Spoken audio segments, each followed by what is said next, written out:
ప్రియమైన సహోదరి సహోదరులకు ప్రభు పేట వందనాలు శుభములు తెలియజేస్తున్నాను.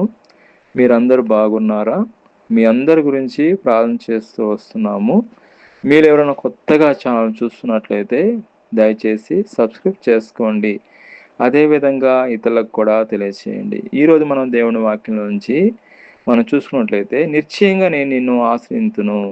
హెబ్రీయులకు రాసిన పత్రిక 6వ అధ్యాయము 14వ వచనంలో రాయబడినది. నిశ్చయంగా నేను నిన్ను ఆశ్రయింతును, నిశ్చయంగా నేను నిన్ను విస్తరింపజేస్తును అని వాగ్దానం చేస్తున్నాడు దేవుడు. కాబట్టి ఇక్కడ మనం చూసుకుంటే నిశ్చయంగా నేను నిన్ను ఆశ్రయిస్తును అనగా ఏంటి అనేది అర్థం చూసుకున్నట్లయితే, ఎలాంటి సందేహం లేకుండా నేను దీవిస్తాను ఇస్తున్న బలమైన వాగ్దానము లేదా హామీ. దేవుడు వాగ్దానము నిశ్చయంగా చేస్తాడనే అర్థం అండి. అదేవిధంగా మనం చూసుకుంటే దేవుని ఆశీర్వాదాలు అది కేవలం భౌతికమైన ధనం మాత్రమే కాదు, కానీ ఆత్మ సంబంధమైన మేళ్ళు, నెమ్మదిని మరియు జీవితంలో దేవుని దయను అనుగ్రహిస్తుంది. అదేవిధంగా జీవితంలో రక్షణను, దేవుని యొక్క ఆశీర్వాదాలుగా దేవుని యొక్క రక్షణ మరియు జీవితంలో నిరంతరం అభివృద్ధికి సూచనగా ఉందండి. దేవుడు నిశ్చయంగా నిన్ను ఆశ్రయిస్తును అని వాగ్దానం చేస్తున్నాడు. దేవుడు మనం చూసుకుంటే అబ్రహాన్ని దేవుడు బహుగా ఆశ్రయించడం మనం చూస్తాము. నిశ్చయంగా నేను ఆశ్రయించు, నిశ్చయంగా నేను విస్తరింపజేస్తాను. హెబ్రీయులకు రాసిన పత్రిక 6వ అధ్యాయం 14వ వచనంలో రాయబడినట్లు అబ్రహాము వయసు మీద పడినప్పుడు వయసు ఎక్కువైనప్పటికీ దేవుడి మీద నమ్మకం ఉంచి ఓపికతో ఎదురు చూశాడు. దేవుడు మీద ఓపికతో ఎదురు చూసినప్పుడు అబ్రహాము ఆయన వాగ్దానాలను స్వీకరించుకున్నాడు. ఆయన వాగ్దానాలను నమ్మాడు, అదేవిధంగా స్వీకరించుకున్నాడు. ఆయన ఆచరించబడిన వ్యక్తిగా అయ్యాడు. కాబట్టి అబ్రహాము దేవుడు చెప్పిన విధంగా నడుచుకున్నాడు. నిశ్చయంగా నేను నిన్ను ఆశ్రయించును.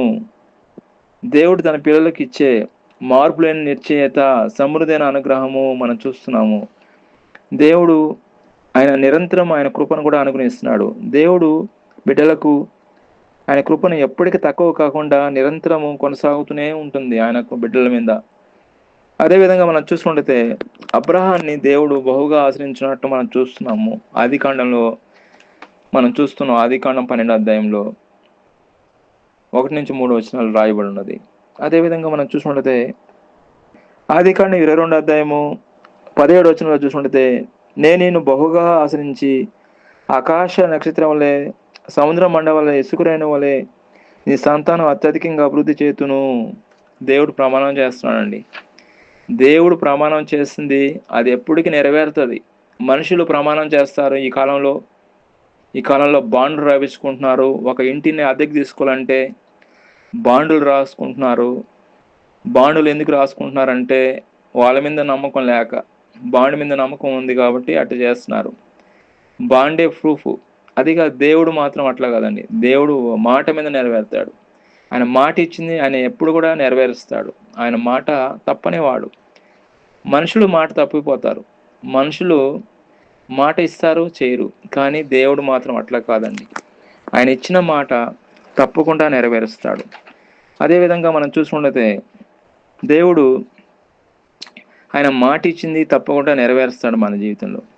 హెబ్రీయులకు రాసిన పత్రిక 6వ అధ్యాయము 13వ అధ్యాయం నుంచి 14వ వచనం చేస్తున్నట్లయితే దేవుడు అబ్రహాముకు వాగ్దానం చేసినప్పుడు తన తోడని ప్రమాణం చేయుటకు తనకంటే గొప్పవాడు ఎవడు లేనందున ఆయన తన తోడు తనే ప్రమాణం చేసి నిశ్చయంగా నేను నిన్ను ఆశ్రయింతును, నిశ్చయంగా నేను నిన్ను విస్తరింపచేస్తాను అని ఇక్కడ పలికినట్లు మనం చూస్తున్నాము. దేవుడు ఆయనే తనంతటి తానే ప్రమాణం చేసినట్లు మనం చూస్తున్నాము.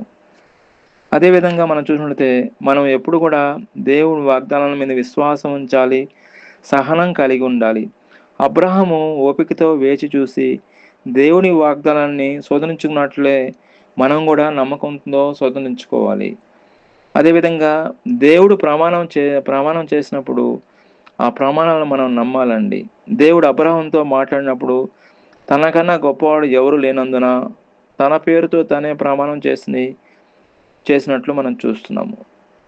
అదేవిధంగా మార్పు లేని వాగ్దానం అండి దేవుడు చేసింది. దేవుడు ఏదైనా వాగ్దానం చేస్తే అది మార్పు ఉండదండి. గవర్నమెంట్ అయినా, శాసనాలైనా మారిపోతాయి. గవర్నమెంట్ అయినా వాళ్ళు రద్దు చేస్తారు కానీ, దేవుడు వాగ్దానం మాత్రం ఆయన మాట ఇచ్చి నెరవేర్చే దేవుడు. దేవుడు తన ఇచ్చిన మాటను ఎప్పుడూ మార్చడు. ఆయన ఎప్పుడూ మార్చడండి. దేవుడు మాట తప్పని వాడు. ఆయన మాట ఇచ్చాడంటే అది తప్పకుండా నెరవేరుస్తాడు మన జీవితంలో. కాబట్టి అబ్రాహాం దీవించినట్లు మనను కూడా ఆయన దీవిస్తాడు. దేవుడి యందు విశ్వాసం ఉంచండి, నమ్మకం ఉంచండి. దేవుడు తప్పకుండా ఆశీస్తాడు. దేవుడి ఈ వాక్యం దీవించిన గాక. ప్రార్థన.